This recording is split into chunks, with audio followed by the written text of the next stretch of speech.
I always like to start out by saying I'm a recovering CIA officer. If you all that were here this morning, I do go to weekly meetings, Agency Anonymous, so I'm getting there. I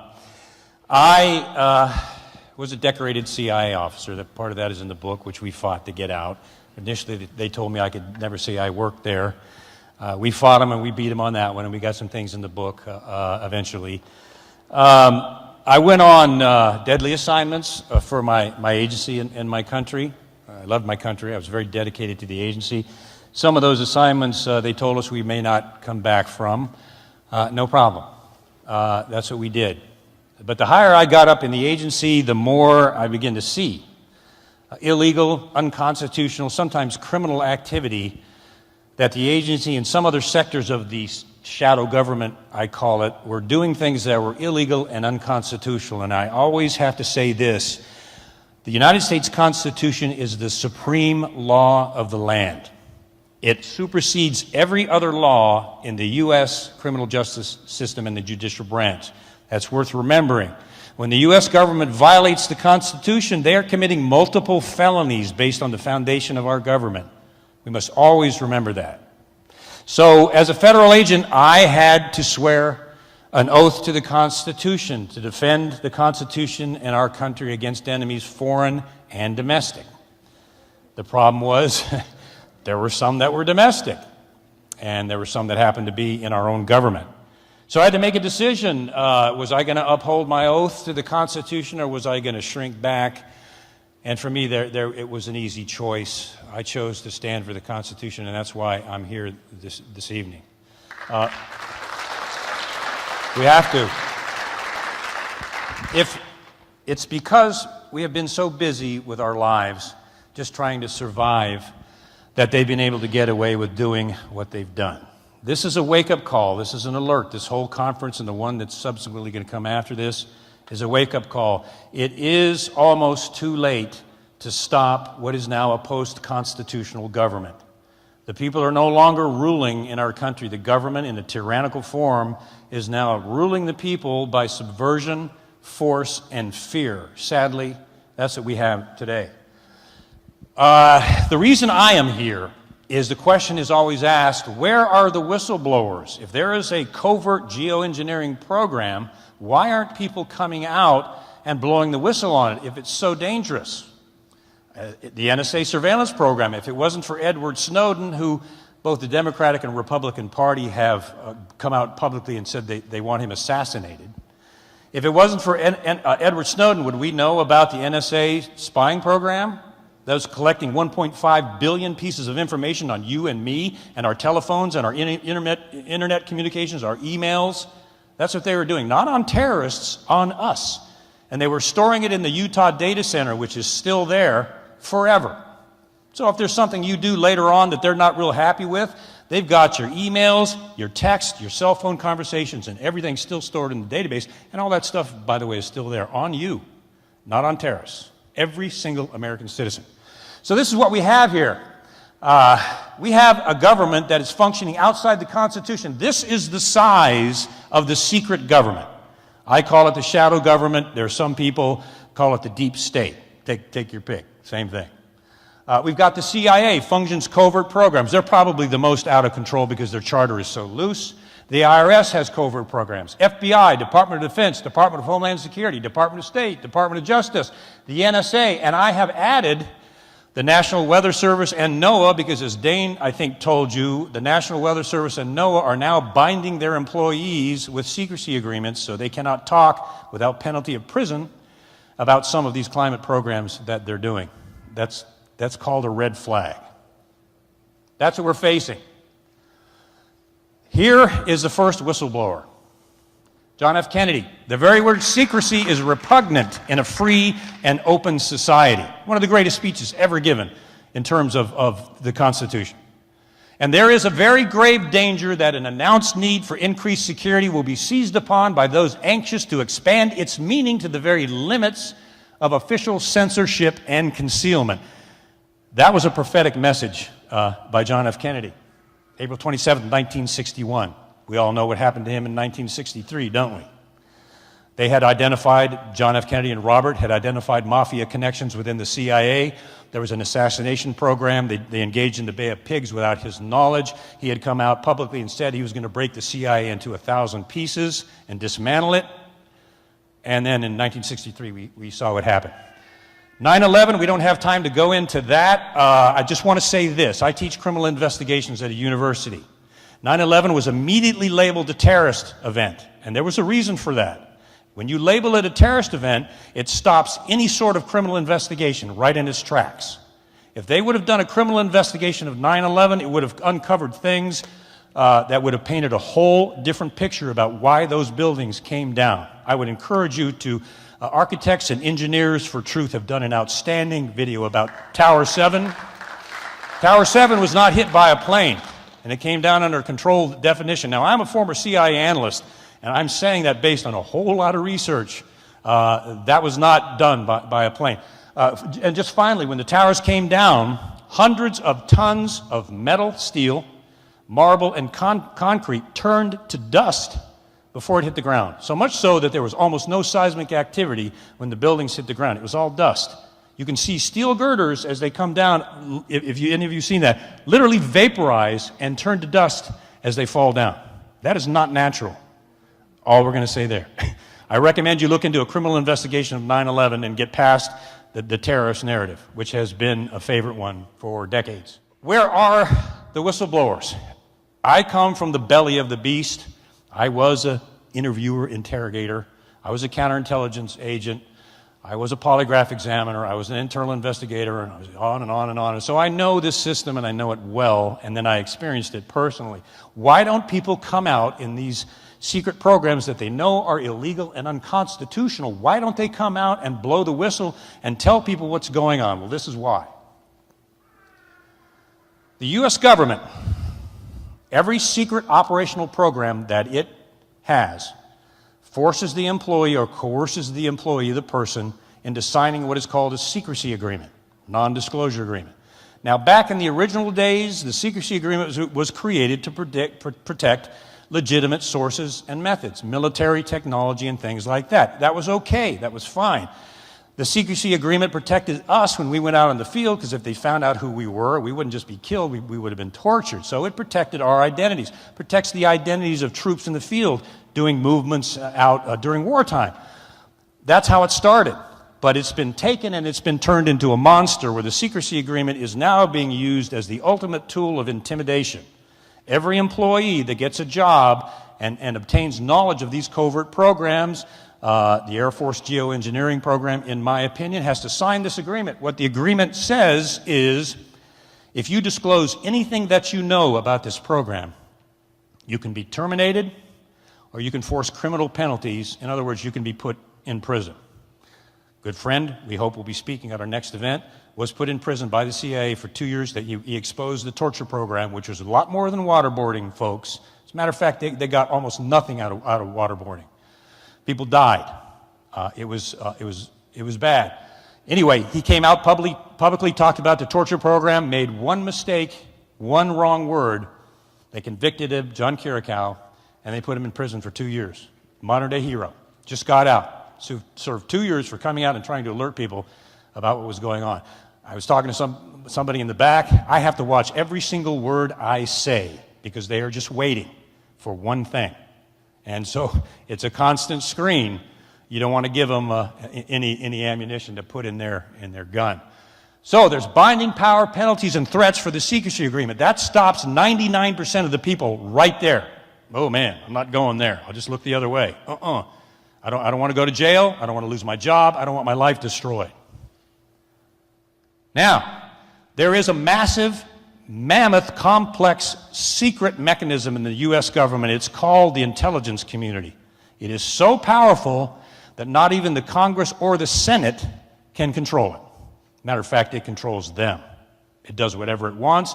They have these Senate investigations, and they'll come and they say, sorry, Senator, we can't tell you what we're doing because you don't have the agency clearance.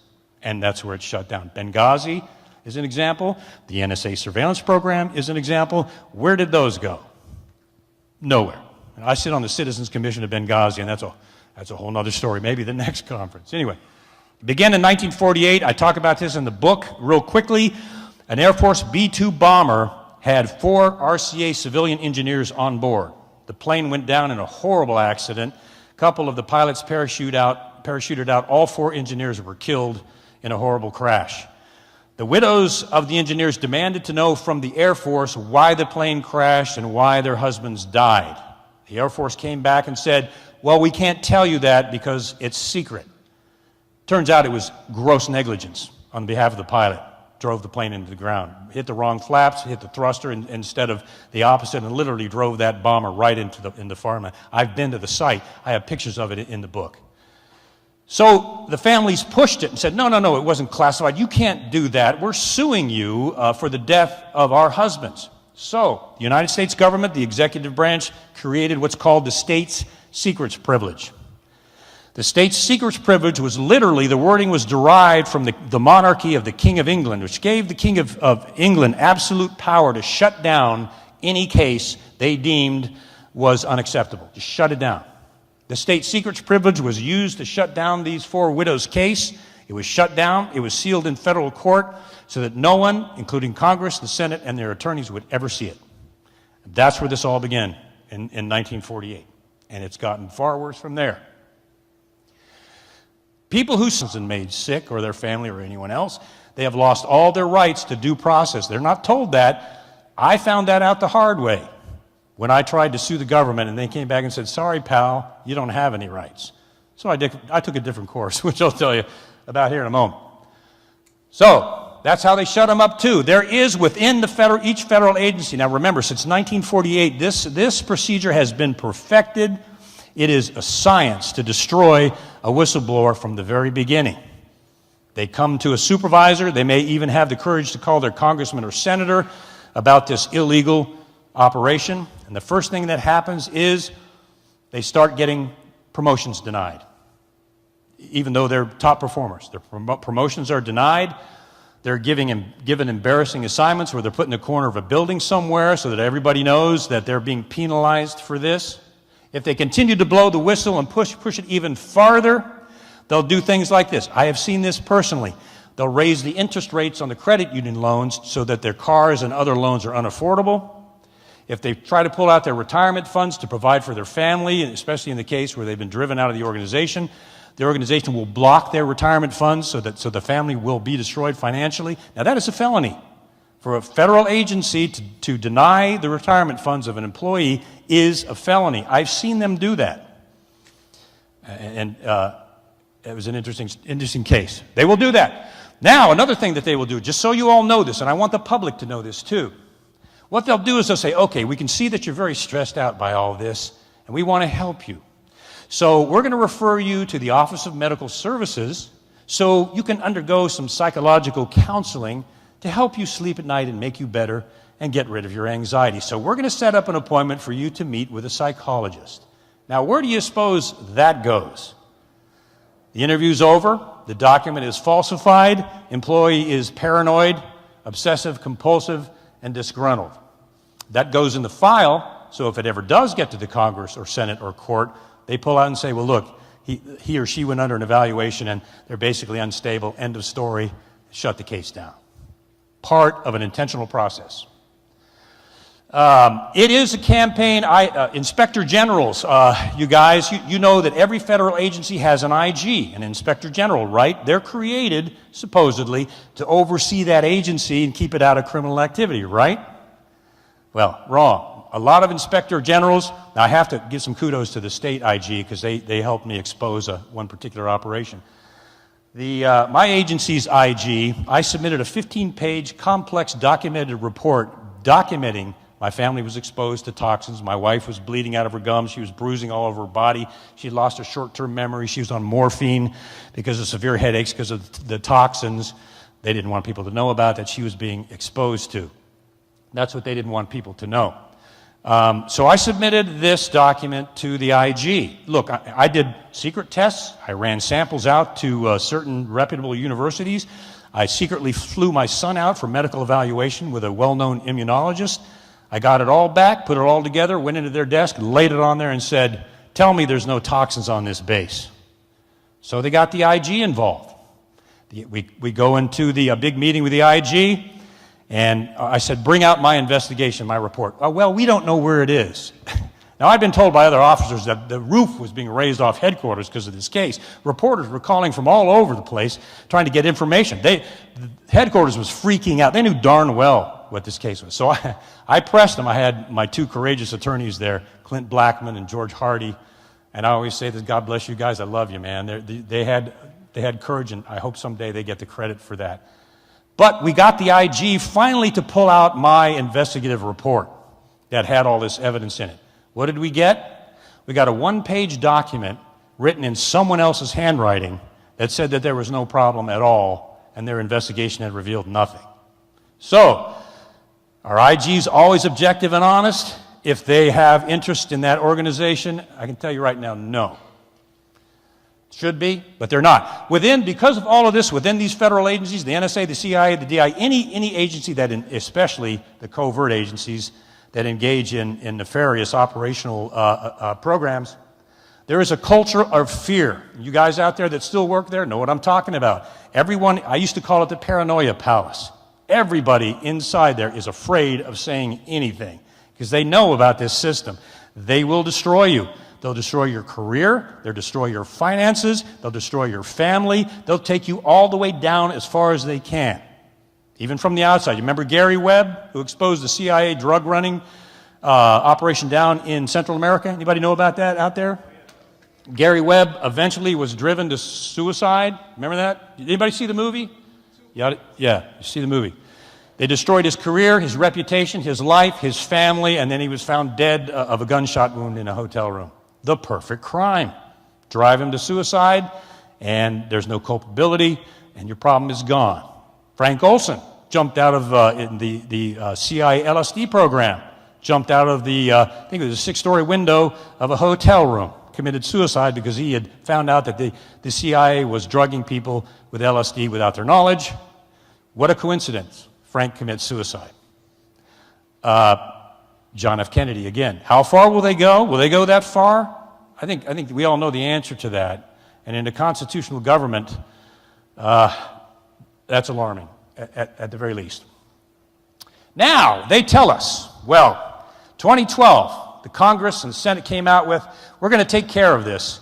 Whistleblowers being at risk and their lives being destroyed, their careers being destroyed. So we're going to pass the 2012 Whistleblower Protection Act, allowing any whistleblower that sees any illegal activity on the part of the government, we're going to protect them so they can come out and report it.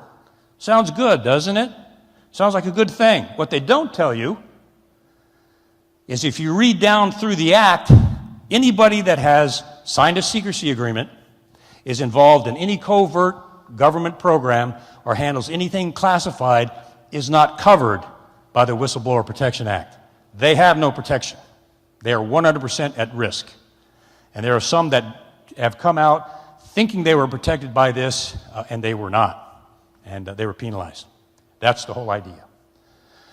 I talked about the state secrets privilege. These cases are sealed, and no one can see them forever once they're sealed in court.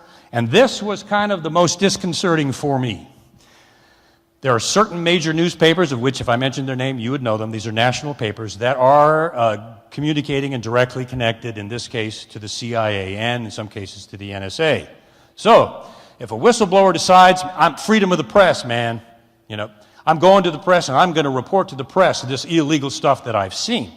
So they call up XYZ national newspaper, and if you do enough checking, you'll find out who that is. I want to tell you my story. I want to tell you what I've seen. In this case, the reporter got right on the phone, contacted the CIA, and told them what this person had just reported for the story. That has been done several times with this paper. They communicate with the CIA regularly regarding what they're going to publish and what they're not going to publish. Chilling.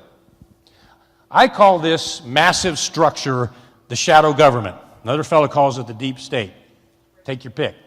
But I want to show you how massive this secret government is. Now, this is since 9/11. I can tell you a lot of this was pre-existing 9/11. Most people think that the NSA surveillance program was a result of 9/11. Isn't that what you've been told? The NSA surveillance program existed before 9/11 happened. That's what they're not telling you. 1,271 government organizations involved in secrecy within the United States. 1,931 private companies, large private companies, involved in secrecy in the United States, bound by the secrecy agreement. 10,000 intelligence locations across the United States. Did you get that? 10,000 secret locations, not overseas, not in China, not in Indonesia, not inside the United States. Now the CIA legally is only supposed to have a foreign charter. Anybody know that? It was forbidden from having any operations within the United States. That was its restraint. That restraint is now gone. 10,000 locations, 4.8 million Americans, and that's just the ones we know of, hold government security clearances and are bound by and threatened by the secrecy agreement to stay silent. Now the figure's a lot bigger than that, but that's a lot of people and their families and everybody that they're connected to. Do you think they're going to speak up if it means total destruction? Probably not. 854,000 people hold top secret security clearances, which has severe penalties, and there's compartments above that, some of which I had, that have even stricter penalties. But that is the number of people that have top secret security clearances, where they've got the keys to the kingdom, essentially. Each one of these agencies employs the secrecy agreement as a binding tool. Now, it used to be to protect legitimate classified information. It has morphed into a threat. Why do they have to bind people like that? I am a huge proponent of the truth, and I am really, really against secrecy in a constitutional government unless it's absolutely necessary. Why would the National Weather Service make a weather program secret and make people sign a non-disclosure form? You got to ask that question. The military-industrial complex, tens of thousands of government contractors. The government comes, for example, most people don't know this, the CIA has a technical firm it's created called In-Q-Tel. In-Q-Tel offered, I think it was a $5 million contract to Google. Now, what they do is they come to these companies and they say, hey, we'll give you a contract for $5 million, $20 million, and most companies are thirsty and they're out trying to get contracts to survive. So they'll say, oh, but we'll take the contract. Google took the contract, $5 million contract. They are now joined with the CIA in Q-Tel. What are they doing? They're doing research on trends on the internet and Facebook. They're monitoring the internet is what they're doing. Let me just break that down for you. Now, do you think any of the Google executives can talk about the program?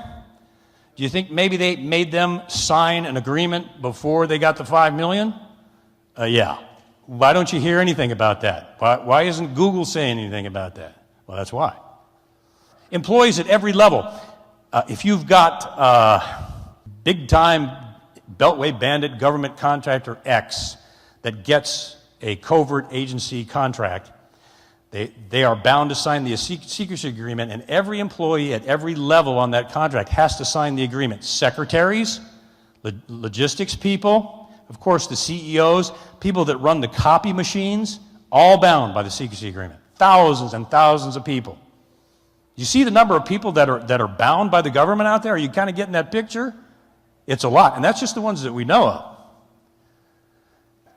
Here's a good quote. The top secret world of government created in response to the terrorist attacks of September 11, 2001 has become so large, so unwieldy, and so secretive that no one knows how much money it costs, how many people it employs, how many programs exist within it, or exactly how many agencies do the same work. And then I italicize the next one. Not even Congress knows the size and the extent of this intelligence secret apparatus. That's why I call it the shadow government. They don't even know how big it is. They don't even know a lot of things that the CIA, especially, and others are even engaged in overseas. Syria is a prime example. This is a separate secret government that operates, and this is the part that really gets to me, it operates outside the Constitution. We are now in a post-constitutional government. It's over as far as the Constitution goes. That's why I'm here. Some of us want to bring that back. And the only way to do it is to stand up against this. And there's risk involved, but we have to do it. Because if we don't, we're going down. Have we created a monster? My gosh. If you knew the size and extent, yes, we have. It's shocking. Now, Dane played this, and I want to emphasize this because this is more than a smoking gun. When the director of the CIA comes out, anybody know anything about the Council on Foreign Relations? So you know who he's talking to, don't you? All right, a little global action going on here, all right? But when the director of the CIA comes out and makes a speech, every word is refined, winnowed down, and everything he says means something. Everything. Listen to what he says. Another example is the array of technologies often referred to collectively as geoengineering. Kudos to Dane. They're coming out and they're saying it. That potentially could help reverse the warming effects of global climate change, one that has gained my personal attention. Geoengineering has gained the personal attention of the director of the CIA. That means something. Is stratospheric aerosol injection, or SAI. Now let me tell you, based on my humble and meek experience, when the CIA comes out and admits something like this, they've been doing it for at least 20 years. That's the first thing. The second thing is, it's about to be exposed. Or he wouldn't be saying this. This is beyond a smoking gun. Now, some people will say, you just got that off a conspiracy internet website. I mean, come on. Well, you know where I got this from? CIA.gov, the CIA's own website. They're putting it out there on their website in writing. Now, why would they do that? Unless it's the two things I just talked about. They've been doing it for a while, and the cat's about to come out of the bag. The vax people are going to do such a much better job in this, but I just wanted to mention, because I hate cover-ups, because I lived one, personally. And that's what's happening with the vaccine-autism connection in a big way. Covering up the truth at the expense of young children and their health and the families that are ruined because of this. So you want to know the connection between autism and vaccines? You know who the first people to ask are? The parents. The ones who saw their child's behavior before the vaccine and what happened after the vaccine. One of the doctors on Vax said that real medicine is an art where you listen to the patient and you watch it. That is the absolute, that was a wonderful statement. Only a parent knows what their child was like before that vaccine and what their child was like after the vaccine. And if the doctor was honest and not connected to big pharma and money, he would listen to that parent. And if the CDC really was open to a true investigation, they would conduct studies to find out how this was happening, number one, and number two, how they can possibly treat these children, wouldn't they? Why are they not? Billions of dollars, let's just start with that. Nature of government, that also. There are independent doctors. I know one myself, a big fan of his, has a whole page on autism, brilliantly written. So there are doctors out there that are talking about this stuff. I want to give kudos to the courageous lawyers that are standing up for this stuff. You guys and ladies are in here. Hats off to you, man. That's raw courage. That's the kind of courage we need. And I'm telling you, if there's attorneys watching this, your country is at stake. Your freedom is at stake. This is the final hour. We are coming down to the perfect storm. Put your reputation down and come out and stand with these people and have the guts and the courage to support your Constitution. Because if you don't, we've got maybe half a decade at most before this comes down. So thank you to the attorneys for that. That is true courage. The Vax people will talk about this. The CDC insider that is going to be talking about some of these things. There are some people still out there that have courage. That's what we need today, is that kind of courage. The age of cowardice in the United States and being caught up in your pension and being caught up in how much you make and your next promotion and your granite countertops and all of that, those days are gone. We're on the precipice of big danger environmentally and economically. The dollar will collapse. Okay, so what do? I saw this happen to me personally. My wife, and especially my oldest son, were almost terminal. They covered it up. They told me I could never say I worked for the CIA. They told them they could never tell anybody about their case because of the state secrets privilege. What do you do in a case like that? Well, There's only one thing to do. You write an expose. So I wrote From the Company of Shadows. Not for self-glorification, trust me. There was none of it in that. It was one heck of a battle. When the book was written, I'll show you an excerpt. This is one of the excerpts from the book, one of the pages of many. There is nothing classified in this excerpt at all. Nothing. It's talking about Blackout began receiving threatening letters accusing them of security violations and commanding them not to exchange correspondence with our family. And just a system that they use of intimidation is what it's talking about. And they blacked it out. Now, based on an executive order issued by President Ronald Reagan, for the CIA to black information out because of negligence or because of it's embarrassing is illegal. It's criminal to do that. Violation of the Constitution, supreme law of the land. Well, they did. So, here's another excerpt from the book. Now, this talks about what they do to the families. They take away their names. They give them fake names like the Doe family. There's fake names here that are blacked out. They're not even their real names. They're fake names, but they black them out. Because they don't want you to know that they use fake names to cover the identities of innocent mothers and children who have been exposed to serious toxins in a secret government program. This picture that I put in the book has a lot of meaning. I'll explain that to you in a moment. Down at the bottom, Blackout's identities and case facts are hidden in secret. That's not even their name behind that blackout. It's a general term.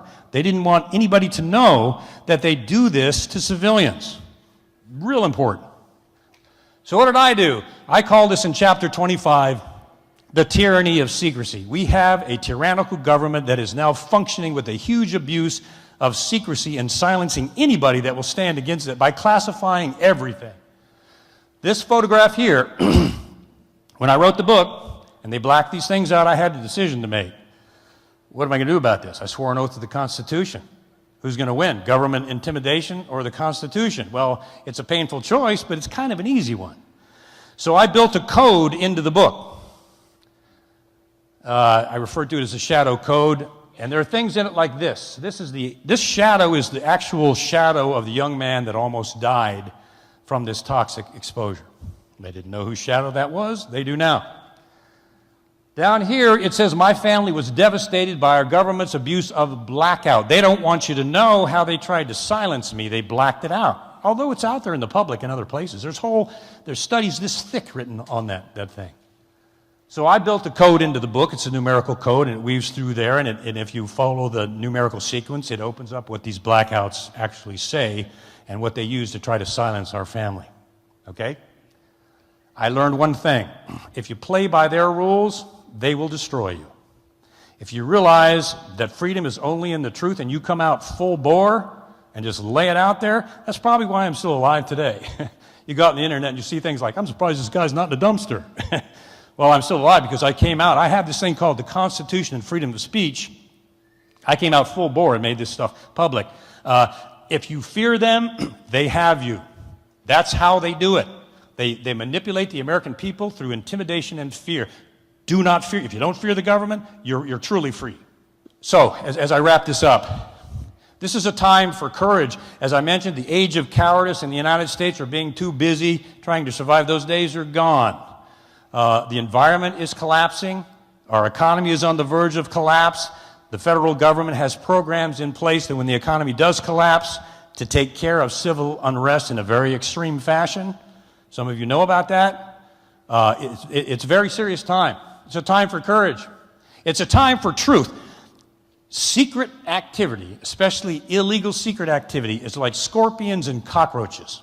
You turn the light on and they can't handle it, man. They scramble for the nearest bookshelf or what, right? So it is with government. The Founding Fathers wrote document after document after document saying the Constitution was created to protect the people from the tyranny of government because government will go evil every time. That's its nature. The Bill of Rights was not written to govern the people. It was written to protect the people from the tyranny of government. That's the whole reason it was written. Courageous people like Dane, Geoengineering Watch. Does that look like a normal sky to you? God bless Dane for what he's doing. You know, he is doing this out of character, really. Raw courage and character at personal sacrifice.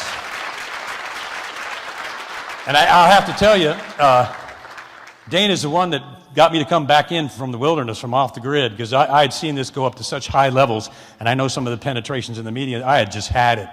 So I went off building my little off-the-grid farm and put up our solar panels, and I think Dane worked me over for a couple of months.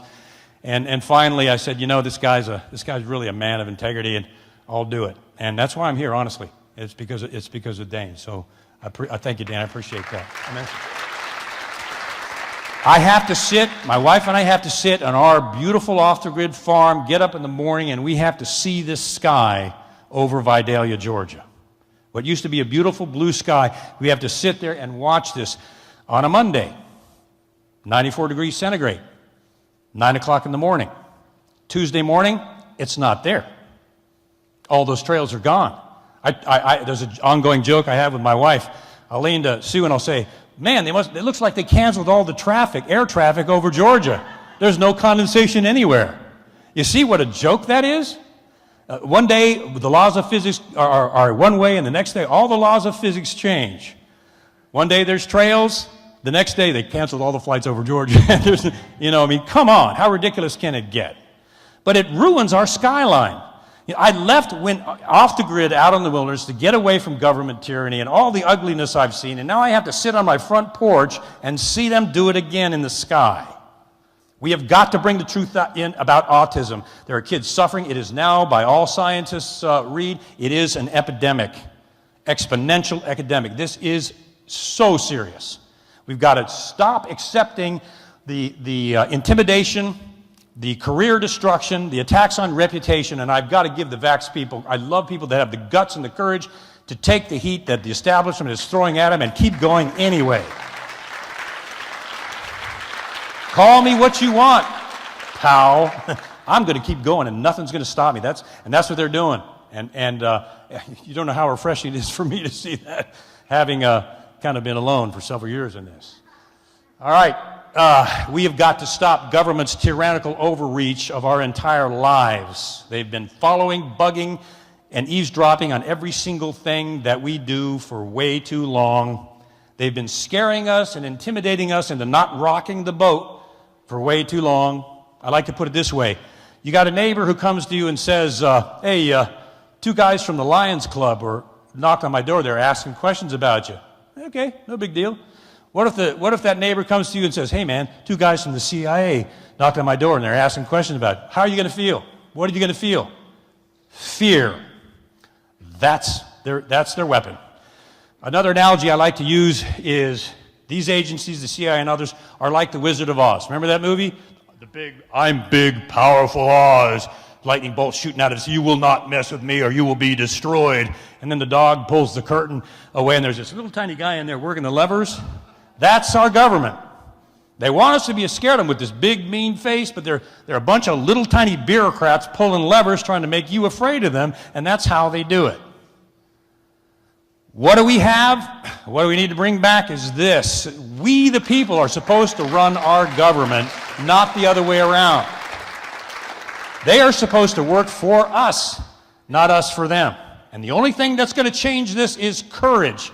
People like many of you out there that are standing up and saying, enough is enough, not anymore, not my country, you don't, not my Constitution, you don't.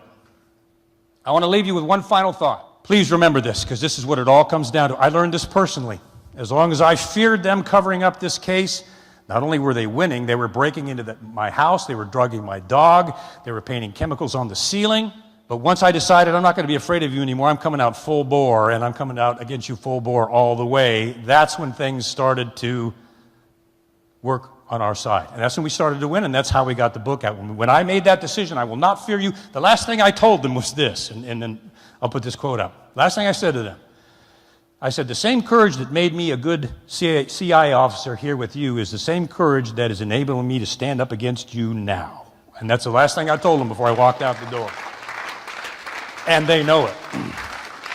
So I want you to remember this as I close. When people fear their government, there is tyranny. When the government fears the people, when they fear you, there's liberty. And that's what it's all about. Thank you very much.